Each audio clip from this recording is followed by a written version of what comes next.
میرے رسول پاک علیہ السلام کی خدمت میں عورتیں آئیں، عرض کرنے لگے یا رسول اللہ، اسلام میں ہمارے لیے بھی کوئی نفع ہے؟ حضور نے فرمایا کیا ہوا؟ کہنے لگی حضور ہمیں تو نقصان ہی نقصان نظر آ رہا ہے اپنے حق میں۔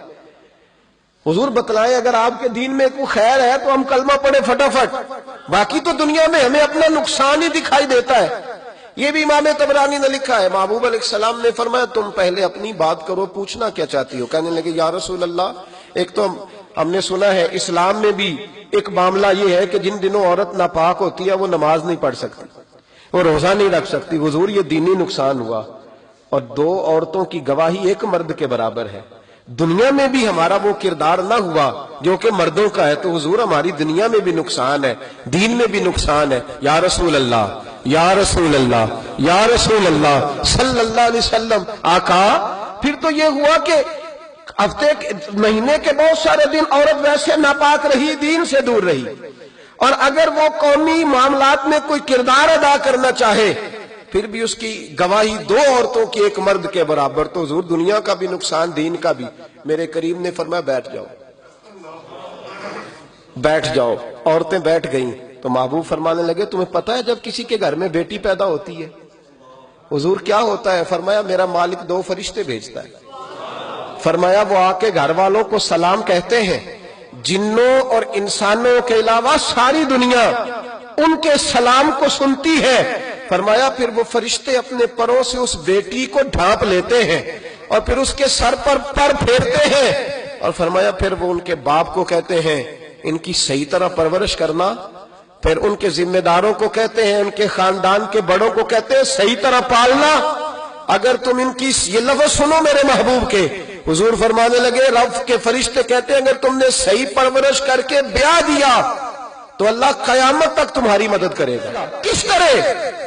اللہ تمہارے رزق میں بھی تمہاری مدد کرے گا، اللہ دنیا کی مشکلات میں بھی تمہاری مدد کرے گا، اور جب مرنے لگو گے، یہ شارحین نے قیامت تک کا ترجمہ کیا۔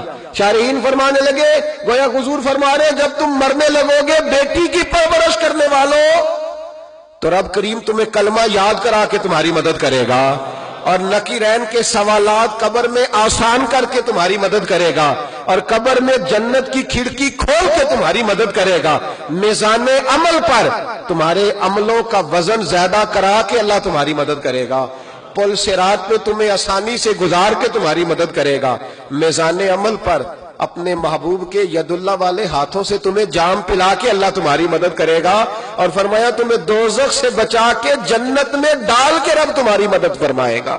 یہ تمہاری مدد ہوگی۔ حضور نے فرمایا یہ تو ہے بچی کی پرورش، اور میرے محبوب نے فرمایا عورتوں تمہیں پتہ ہے جب کوئی عورت حاملہ ہوتی ہے تو اسے کیا ملتا ہے؟